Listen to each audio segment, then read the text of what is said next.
আসসালামু আলাইকুম রহমতুল্লাহ। আমি ইঞ্জিনিয়ার ফিরোজ আপনাদের মাঝে আবার চলে আসলাম নতুন একটা টপিকস নিয়ে। আমরা জানি যে এই কারেন্ট সময়ে আমাদের সবার মাঝে একটা ব্যাংকিং ইন্ডাস্ট্রি নিয়ে নিউজ আসছে, সেটা হচ্ছে ডিজিটাল ব্যাংকিং। তা আমরা ডিজিটাল ব্যাংকিং নিয়ে আমরা একটা সেশন করবো ইনশাল্লাহ। ডিজিটাল ব্যাংকিংটা জানার আগে আমি বলেছিলাম আমার এই চ্যানেলে অবশ্যই সবাইকে কোনো কিছু মুখস্থ না করে সাধারণভাবে জানা বোঝা এবং বলতে পারার ব্যবস্থা করে দেওয়া হবে। যদি কেউ প্র্যাকটিস করে এভাবে বলতে পারবে। এই কারণেই আমরা ডিজিটাল ব্যাংকিং এ যাওয়ার আগেই বাংলাদেশে যে ব্যাংকিং শুরু হয়েছে সেই সময় থেকে আমরা একটু রিট্র্যাক করে নিব, ব্যাকট্র্যাকে আমরা জেনে নিব। আমরা জানি আমাদের দেশে ব্যাংকিং শুরু হয়েছে 1972 সালে। আমরা যদি মনে করি যে এখানে যে ট্র্যাডিশনাল যে প্রচলিত ধারাতে যে ব্যাংকিংটা আছে সেটা শুরু হয়েছে 1972 সালে। 1972 সাল থেকে জেনারেল ব্যাংকিং বলি, অনেকে আমরা কোর ব্যাংকিং বলি, আমরা অনেকে ট্র্যাডিশনাল ব্যাংকিং বলি বা প্রচলিত ধারায় যে ব্যাংকিং, এই ব্যাংকিং তখন থেকে শুরু হয়ে আজকে 2023 সাল পর্যন্ত আমাদের এই ব্যাংকে ট্র্যাডিশনাল ব্যাংকিংটা কিন্তু আমাদের আসছে 61টা ব্যাংক মিলে করে এবং এটার শাখার সংখ্যা প্রায় কিন্তু 11,000। এই ট্র্যাডিশনাল ব্যাংকিং 1972 সাল থেকে শুরু হয়ে এই পর্যন্ত আসতে আসতে এখানে কিন্তু আমরা দুটো ভাগ দেখতে পাই। সেটা হচ্ছে যে আমরা জানি যে একটা কনভেনশনাল ব্যাংকিং, একটা হচ্ছে ইসলামী শরিয়া বেস ব্যাংকিং। আমরা যদি এই কনভেনশনাল ব্যাংকিং আর ইসলামী শরিয়া ব্যাংকিং এর সম্বন্ধে একটু ধারণা নেওয়ার চেষ্টা করি। কনভেনশনাল ব্যাংকিং হচ্ছে প্রচলিত ধারার শুরু থেকে এই পর্যন্ত যে ব্যাংকিং গুলো এসেছে এবং কাস্টমারের সাথে এই টাকাগুলোর এগেনস্টে কাস্টমারকে যদি ইন্টারেস্ট দিয়ে থাকে তাহলে আমরা এটাকে বলা হয় কনভেনশনাল ব্যাংকিং। এই কনভেনশনাল ব্যাংকিং গুলো কাস্টমারের সাথে যে লেনদেনটা করে তার সাথে সুদ হার বা ইন্টারেস্ট হার বিনিময় করে থাকে।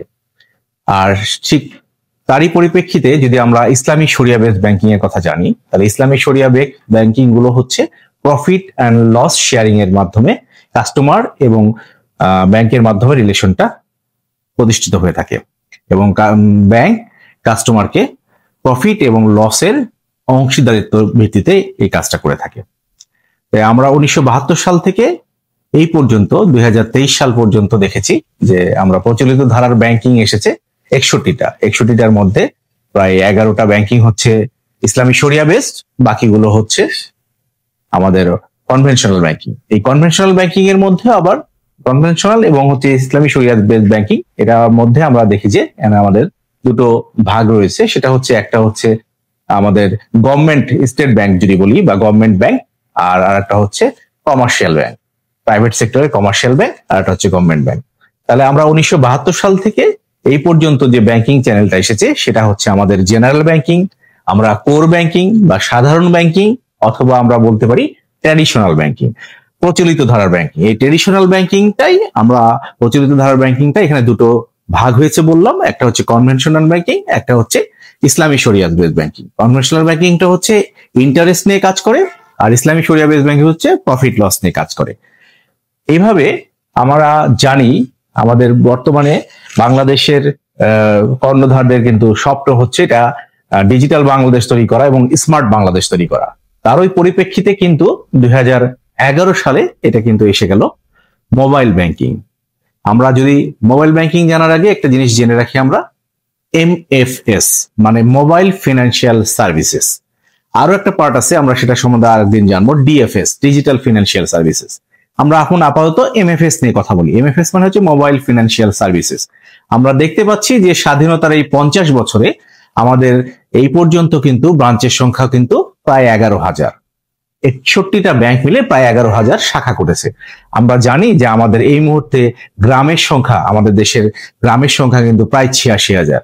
একটা সময় আমাদের দেশে গ্রামের সংখ্যা ছিল 68,000, কিন্তু বর্তমানে এই গ্রামের সংখ্যা হচ্ছে 86,000। আমরা কিন্তু জানি যে গ্রামের প্রত্যন্ত অঞ্চল পর্যন্ত বিদ্যুৎ নিয়ে যাওয়ার এবং সকল সেবা, গ্রামগুলোকে শহরাঞ্চলের মতো সকল সেবা দেওয়ার চেষ্টা চলছে। সেখানে সবাইকে যদি স্মার্ট বাংলাদেশের অংশীদার হতে হয়, এবং আমরা জানি যে আমাদের এই ব্যাংকগুলোর কর্ণধার কিন্তু হচ্ছে বাংলাদেশ ব্যাংক। এই বাংলাদেশ ব্যাংক কিন্তু এদেরকে নিয়ন্ত্রণ করে। এখান থেকে কিন্তু আমরা জানি যে 2027 সালের মধ্যে একটা টার্গেট আছে, 75% সোসাইটিকে, কাস্টমার মানুষকে কিন্তু ক্যাশলেস সোসাইটি করতে চাচ্ছে 2027 সালের মধ্যে। আমরা এই ক্যাশলেস সোসাইটিটা কি এটাও আমরা এর পরবর্তীতে জানবো। আমরা এখন যেটাতে ছিলাম সেটা হচ্ছে মোবাইল ফিনান্সিয়াল সার্ভিস। 2011 সালে বাংলাদেশে কিন্তু মোবাইল ফাইন্যান্সিয়াল সার্ভিস আসে। তখন অনেকগুলো ব্যাংক কিন্তু এটার জন্য পারমিশন নেয়। এগুলো ব্যাংকের মধ্যে অনেকেই সারেন্ডার করে, অনেকেই ব্যবসাটা ঠিকভাবে শুরু করে নাই।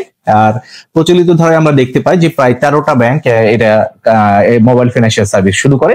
এখন আমরা গুনতে গেলে দেখতে পাবো যে 8-9 জন মার্কেট প্লেয়ার আছে যারা এখন পর্যন্ত কাজ করে যাচ্ছে। আমরা মোবাইল ফিনান্সিয়াল সার্ভিস হচ্ছে, আমরা জানি যে মোবাইলের মাধ্যমে আমাদের ট্রানজেকশনটা করা হয়ে থাকে। তো মোবাইল ফিনান্সিয়াল সার্ভিসের একটা বিশেষ সুবিধা হচ্ছে যে মোবাইলের ডিভাইসের মাধ্যমে করা হয় এবং এখানকার শাখাগুলো যদি বলি, শাখাগুলো বলা এজেন্টগুলো, সেই এজেন্টের সংখ্যা কিন্তু আমাদের গ্রামে গঞ্জে পর্যন্ত ছড়াই দেওয়া সম্ভব হয়েছে। আমরা জানি যে এজেন্টের সংখ্যা প্রায় 15 লাখ।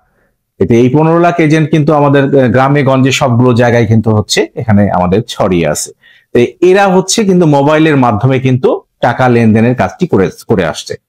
আমরা মোবাইল ফিনান্সিয়াল সার্ভিসের উদাহরণ দিতে গেলে কিন্তু আমাদের সবার আগে নাম চলে আসে বিকাশ, নগদ, রকেট, উপায়, শিওর ক্যাশ, ইসলাম ব্যাংকের mCash, tap and pay, এই নামগুলো কিন্তু আমাদের মাধ্যমে চলে আসে। ওকে ব্যাংকিং আমাদের মাঝে চলে আসে।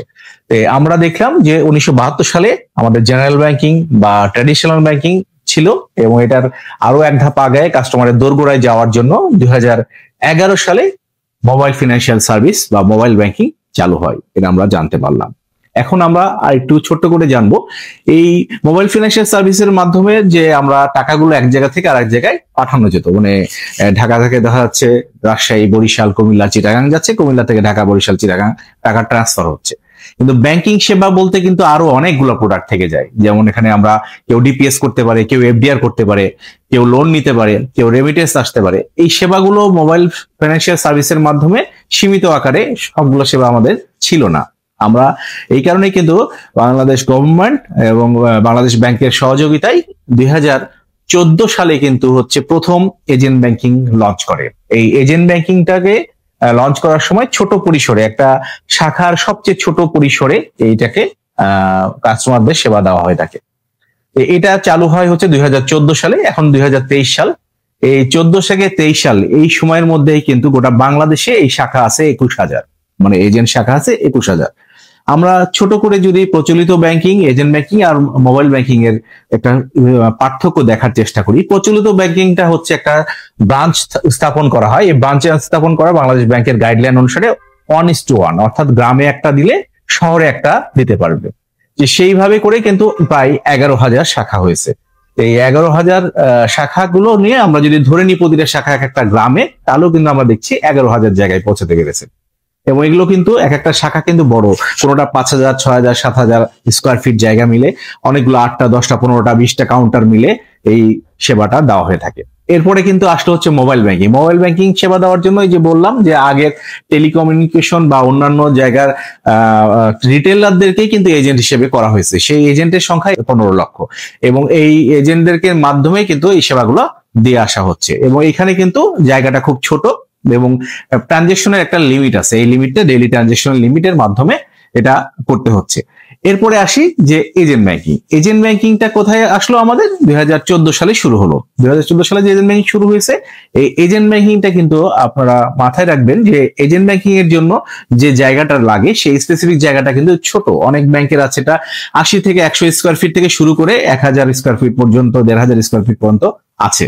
তো বেশিরভাগই এজেন্ট ব্যাংকিং এর শাখাগুলো দেখা যায় যেগুলো ছোট ছোট, 200 থেকে 250 স্কোয়ার ফিটের হলে দুটো কাউন্টার থাকলে একটা ক্যাশ গ্রহণ, একটা হচ্ছে প্রদান, তাহলে রিসিভ অ্যান্ড ডেলিভারি, এই দুটো কাউন্টার থাকলে কিন্তু হচ্ছে মানুষকে সেবা দেওয়া যায়।